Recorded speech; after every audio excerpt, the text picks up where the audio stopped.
காலபுருஷ சக்கரத்தில் 3வது ராசியாக வலம் வரக்கூடிய காற்று ராசின்னு பேர் எடுத்த புதன் பகவானை ராசி அதிபதியாக கொண்ட அடையாளம் அப்படின்னு பார்த்தோன்னா இரட்டையர்கள். இதனோட இயல்புமே இரட்டைத்தனமாக தாங்க இருக்கும். முடிவெடுக்கிறதுக்கு முன்னாடி 100 தடவை யோசிப்பீங்க. முடிவு எடுத்த பின்னாடியும் ஏன் அந்த வேலையை செஞ்சு முடித்த பின்னாடியும் 100 தடவை யோசிக்கக்கூடியவங்க. நம்ம செஞ்சது தப்பா சரியா, அதே மாதிரி மற்றவங்க ஒரு வார்த்தை தப்பாக சொல்லிடக்கூடாது அப்படிங்கிறதுல ரொம்ப கவனமாக இருக்கக்கூடியவங்க. இவங்களை சுற்றி இருக்கக்கூடிய யாரோ சொந்த பந்தமாக கூட இருந்தாலும், கூட பிறந்தவங்களோ அப்பா அம்மாவோ ஃப்ரெண்ட்ஸோ அக்க பக்கத்தில் இருக்கவங்களோ என் கூட வேலை பார்க்குறவங்களோ கூட தொழில் பண்ணுறவங்க எந்த துறைகளில் யாராக இருந்தாலும் மிதுன ராசி சுற்றி இருக்கவங்க எல்லாமே அவங்களோட புத்தியை பயன்படுத்தவே தேவையில்லை. அவங்க கஷ்ட காலத்தில் அவங்க யார்கிட்டையுமே போய் கை நீட்டி நிற்கவே தேவையில்லை.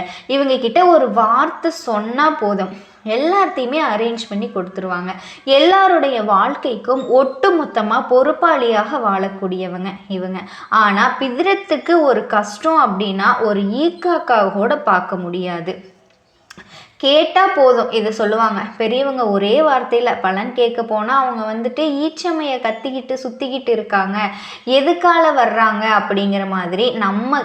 நம்ம கிட்ட உதவி கேட்டுருவானோ, அதுக்கு முன்னாடி அவன் கேட்குதுப்பா காசு இல்லைப்பா, இப்படி ஒரு 100 அப்படிங்கிறதுக்குள்ளே தரியா இருக்கா உங்ககிட்ட அப்படின்னு நிற்பாங்க. மிதுன ராசி இந்த மாதிரியான சூழ்நிலைகளில் நிறைய இடங்கள்ல நீங்கள் சந்திச்சிருப்பீங்க.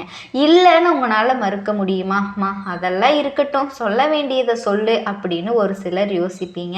நான் சொல்கிறேங்க, மிதுன ராசியை பற்றி உங்களுடைய குணாதிசயங்கள், உங்களுடைய செயல்பாடு, உங்கள் வாழ்க்கை நிலைப்பு எப்படி இருக்கிறதுங்க மட்டும்தாங்க கரெக்டாக அந்த பிள்ளை சொல்லுது அப்படின்னு நடந்துகிட்டு இருக்க சொல்லக்கூடிய பதிவும் நமக்கு பயனுள்ளதாக இருக்குது அப்படிங்கிற ஒரு நம்பிக்கை வருங்க. புரியுதுங்களா?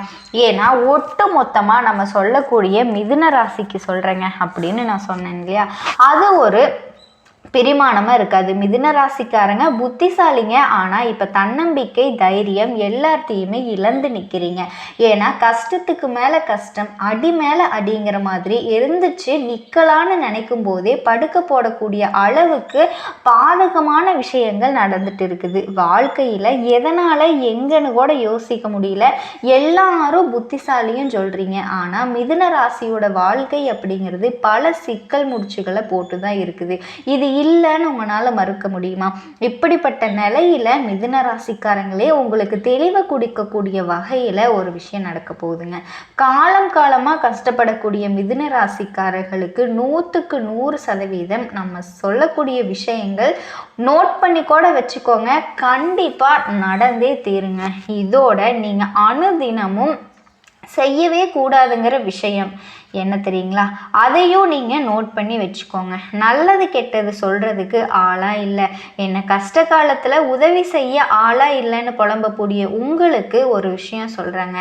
உங்களுக்காக நம்ம எப்போவுமே துணை இருப்போம். நம்ம வாழ்க்கையில் நடக்கக்கூடிய நல்லதுக்கும் கெட்டதுக்கும் யார் பொறுப்பு?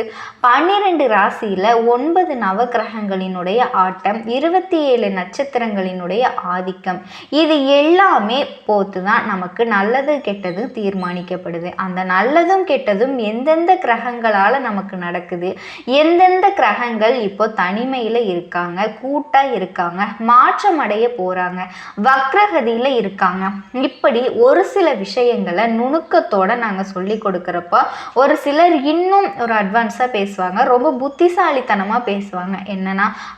என்னம்மா நீ ஜோதிடம் சொல்கிற, என்ன தெரியும் உனக்கு, போய் பாரு அந்த கிரகம் எங்கே இருக்குது அங்கே இருக்குது அப்படின்னு சொல்லிட்டு இருக்காங்க. நீ என்னமோ கதை சொல்லிட்டு இருக்க, அதெல்லாம் சொன்னா உங்களுக்கு புரியுமா? பாமர மக்களுக்கு புரியாத எல்லாருக்குமே புரியக்கூடிய வகையில ஜோதிடத்தை உங்ககிட்ட சேர்க்கறது தாங்க எங்களை மாதிரியான ஜோதிடர்களுக்கு அழகு. புரியாத விஷயத்தை புரிய வைக்கணும். இப்போ ஜோதிடத்தோட பொறுப்பு என்ன தெரியுங்களா? பிரம்மனுடைய பிறப்பு இறப்பு ரகசியத்தை தவிர்த்து மற்ற எல்லா விஷயங்களையும் உங்களுக்கு தெரிவுபடுத்தி ஆகணும். ஓகேங்களா? அதை தெரிஞ்சுக்கும் போது ஒரு சில விஷயங்கள்ல நம்மள தற்காத்துக்க முடியும். தலைவிதியை மாற்றக்கூடிய அமைப்பு கூட இந்த ஜோதிடத்தில் இருக்குங்க. அப்போ எல்லாருக்குமே நல்லா இருக்க முடியும். அப்படின்னு கேட்டிங்கன்னா, இப்போ எல்லாருமே நல்லா இருக்க முடியுமா அப்படின்னு கேட்டிங்கன்னா, அதாவது தலைக்கு வரக்கூடிய விஷயத்தை தலைப்பாகையோடு புகரிக்க முடியுங்க. அந்த விஷயம் நடக்காமல் தடுக்க முடியாது. நடக்கும், ஆனால் அதை தற்காத்துக்கிறதுக்கான வழிதாங்க இந்த ஜோதிடம். உங்கள் இருண்டு போன வாழ்க்கைக்கு ஒரு அகல் விளக்கு தரக்கூடிய வெளிச்சமாவது இது உங்களுக்கு கொடுக்குங்க. ஸோ அதை பேஸ் பண்ணி குத்து மதிப்பாவது நீங்கள் அதிலிருந்து விலகி வர முடியும். இப்போ நம்ம சொல்லக்கூடியது மிதுன ராசிக்காரர்களுக்கு பலன் சொல்லிட்டு இருக்குங்க. மிதுன ராசியில் இருக்கக்கூடிய ஒவ்வொரு நட்சத்திரத்துக்குமே இது பொது பலன்களாக பலித்தமாகும். ஒரு எக்ஸாம்பிளுக்கு சொல்லணும்னா 100க்கு 75% நம்ம சொல்லக்கூடிய விஷயங்கள் உங்களுக்கு பொருத்தமாகுங்க. மீது 25% அப்படிங்கிறது உங்களோட தனிப்பட்ட பிறப்பு ஜாதகத்தை பொறுத்து மாற்றத்தை கொடுக்கும். இந்த 25% வச்சுக்கிட்டு மீதி 75% விடக்கூடிய ஆட்கள் தான் இந்த பதிவை பார்க்காதவங்க. ஸோ இந்த பதிவு உங்கள் கண்ணில் படுதுனாவே நீங்கள் அதிர்ஷ்டசாலின்னு சொல்லலாம். ஆமாம், என்னத்தை போய் அதிர்ஷ்டசாலி போமா இப்படியும் ஒரு சிலர் சொல்லுவீங்க. ஏன்னா மிதுன ராசிக்காரங்க ரொம்ப புத்திசாலிங்க. தனக்கு நடக்கக்கூடிய நல்லது கூட அவங்களுக்கே தெரியும். ஆனால் அது எதனால் நடக்கிறதுங்கிறத மட்டும் நீங்கள் கோட்டை விட்டுருவீங்க. அது தெளிவுபடுத்தக்கூடிய பதிவாக இது கட்டாயம் உங்களுக்கு இருக்குங்க. அதுக்கு முன்னாடி உங்களுக்காக ஒரு ரிக்வெஸ்ட்டுங்க.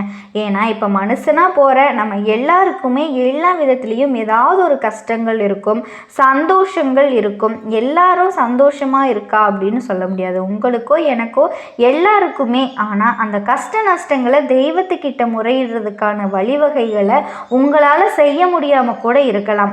அப்படி இருக்கக்கூடிய பட்சத்தில் ஒரு வீடு கட்டணும், ஒரு நிலம் வாங்கணும், ஒரு வேலை கிடைக்கணும், திருமணம் நடக்கணும், குழந்தை பாக்கியம் கிடைக்கணும், இப்படி எந்த ஒரு வேண்டுதல்கள் இருந்தாலுமே சரி, அதை கமெண்ட் பாக்ஸில் உங்களுடைய பேர், குலதெய்வம், உங்களுடைய வேண்டுதலை பதிவிட்டிங்கன்னா உங்களுக்காக நாங்கள் எங்கள் அனுதினமும் செய்யக்கூடிய பூஜையில் பெயரையும் உங்களுடைய குலதெய்வத்தையும் உங்களுக்கான வேண்டுதலையும் வச்சு வேண்டும்போது அது உங்களுக்கு கூடிய விரைவில் கிடைக்க பெறுங்க. கஷ்டங்களும் விலகி போகும். ஸோ நமக்காக யாரோ இருக்காங்க அப்படின்னு நீங்கள் யோசிக்கிறீங்க இல்லையா, உங்களுக்காக நாங்கள் இருக்கோங்க. நல்லதே நடக்கும். எண்ணம் போல் வாழ்க்கை மாறப்போகுது. இந்த பதிவுங்கிறது எது சம்பந்தமா அப்படின்னு நீங்கள் கேட்குறீங்களா? உங்களுக்கு இனி வரக்கூடிய நாட்கள் எப்படிங்க இருக்க போகுது, எந்தெந்த கிரகங்கள் எங்கெங்கே இருக்காங்க அப்படின்னு நீங்கள் யோசிச்சுட்டு இருக்கீங்க இல்லையா? இத்தனை நாளாக இந்த பிரச்சனைகள் எல்லாமே தீரப்போகுதுங்க. பணவரவு அதிகமாக இருக்கும், மகிழ்ச்சி இருக்கும், மனசில் நினச்ச காரியங்கள், நீ இறங்கிய எல்லா காரியங்களுமே வெற்றி மேல் வெற்றி கிடைக்கும். ராசிநாதன் சூரியன் 2ஆம் வீட்டில் அமர போகிறாரு. இது அருமையான அமைப்புங்க. பணவரவு சிறப்பாக இருக்கும். பொருளாதாரத்தில் ஏற்றம் அடைவீங்க. குடும்பத்தில் நிம்மதி மகிழ்ச்சி உண்டாகும். குழப்பங்கள்லேருந்து விடுபட்டு மனசுக்கு தெளிவு கிடைக்கும். இதோடு போச்சு. இந்த தொழிலில் ஆரோக்கியத்தில் முன்னேற்றம் ஏற்படுங்க.